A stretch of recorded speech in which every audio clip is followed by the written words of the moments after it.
So playing Control on an RTX2070 Super, currently ray tracing is disabled, and I wanted to show you what it looks like before we enable ray tracing.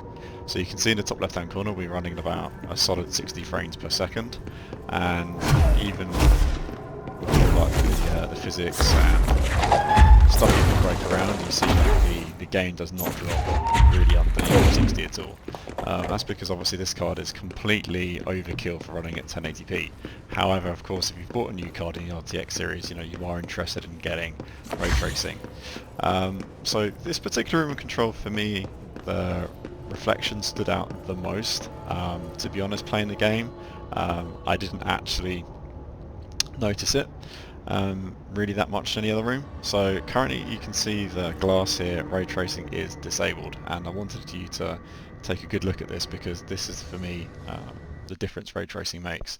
So if you just enable ray tracing in the options, if you have an RTX card, you'll be able to enable these particular options. Now as soon as I enable ray tracing, keep an eye on the glass and you can see what the difference it makes. So you can see here immediately we can then see all of the reflections in the glass. Everything in the room is reflected, and you'll be able to see the difference that ray tracing makes. Now you'll also notice that the frame rate has dropped from 60 down to under 50 frames. And as I move around in the game you can see that that kind of stays roughly around the 50 mark, but depending on what's going on the screen, how much is happening, so particularly if you're of physics around particles, that will affect the frame rate at all. So of course ray tracing looks great, but for the most part, in particular this game, you aren't really going to notice it unless you are looking around specifically at pretty shadows and things, and you just aren't really going to pick it up, especially with a game like Control where it's really fast paced and there's a lot happening. You're not really going to look around and go, oh, let me just stop killing all these people and let me focus on what the pretty lights and shadows are doing. So as you can see here, the frame rate kind of drop under 50 occasionally, but for the most part it stays at 50. You'll notice also the GPU. Bearing in mind, I think the RTX2070 Super, bit of a mouthful there, is actually more energy efficient, and on my 1070 a game like this would be probably running at about 90 degrees. So the fact that ray tracing immediately drops the frame rate and causes the GPU to run at 10 degrees hotter compared to without ray tracing, then you can see that. So actually we have some more glass here so we can see a bit more of reflection, but this is what I'm getting at. Unless you are specifically walking around looking at glass and not really concentrating on the action, you aren't really going to notice the effects of ray tracing. So you can see here the ceiling is being reflected in the floor here. Actually be interesting if I switch this off for a second, so we just have a look at this scene and we go back into the options. Let's see what else the ray tracing, if we lose any detail, or does it make a big difference to the game. So going back, about to hit B, pay attention to the floor, anything else, and yeah, so you can see switching that off immediately we've got an approximation of the light in the floor at the moment, but without ray tracing you can see that that made quite a big difference to the accuracy of the light being reflected around. So going past the glass here, you can see that my reflection is not being reflected and I can't see any objects reflected in the glass. So it kind of, although you are getting a really powerful card for doing maybe 4K gaming, for me I wouldn't say ray tracing by itself is an amazing feature. So here for example we've got a bit of glass here which should be able to reflect us. So at the moment if we switch ray tracing back on, to flick through the settings for one moment, and about to switch it on,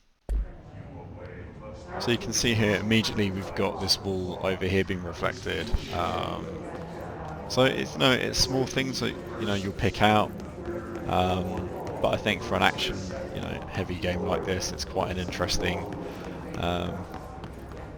an interesting reason why they've enabled ray tracing for a game that you aren't really going to stand around and look at all the detail. So it's up to you if you think ray tracing by itself is a killer feature or not. But I find that, I bought the graphics card because I wanted a new card to play 4K, so why would I not get ray tracing? Incidentally, this is quite a good test because if you're kind of on the fence about whether or not you should get a 2070 or a 2060 Super or a 2080, then I do recommend going and spending the extra cash, going from a 2060 to a 2070 Super, because I think without the additional graphics power, if you're not interested in if you are interested in ray tracing, then you should definitely think about paying a little extra, because I think if you don't have the extra graphics power for the 2070 Super, I think you'll probably regret it. Because if you are going to do ray tracing, you want to do it properly. I don't think you probably need to go up to 2080 because they are a lot more expensive, and you can see that. So here, for example, you'll see the glass is being reflected nicely. So I think a 2070 Super is probably the minimum that you need if you want to be able to do ray tracing, whereas probably a 2060 Super is probably not going to be enough. If it becomes a feature you're interested in as games, especially next year, support ray tracing better and better with more realistic lighting and shadows, other than just reflections and bits of glass. Yeah, I think anybody who is thinking, oh, let me just save a bit of money now, I think you will probably regret it next year when I think the new Watch Dogs comes out and Cyberpunk and all these other games that are probably going to treat ray tracing as being a mainstream feature. I think you may regret it if you don't spend the extra money when you're upgrading your card. So if it's not something you can afford now, maybe think about waiting until you can afford it, and maybe the price will come down a little bit. But yeah, I think at the moment you're not missing too much, but I think if you don't have a 4K TV, I'd probably at least upgrade that. Either get yourself a 4K TV or 4K monitor, because as I said, ray tracing by itself probably isn't a good enough reason to upgrade. Whereas being able to play 4K is a great reason, and if you're not interested in ray tracing. So if you're thinking of, oh, let me just get a ray tracing card, but I can't, play in 4K, then I would probably wait until you can afford a 4K display, and then the RTX 2070 makes sense, because then at least you're getting ray tracing when it's supported and 4K when it's not. So I think this goes to show performance. Bearing in mind, if you're playing at 1080p or 1440p, then you probably won't miss much out by not being able to play 4K. I certainly can't tell the difference. And also, you can always increase other post-processing effects to increase sharpness and that sort of thing. So, yeah, I think it's ray tracing is a good thing to have, but as I said, I don't think it's necessarily something you should buy and spend or upgrade your graphics card solely for ray tracing.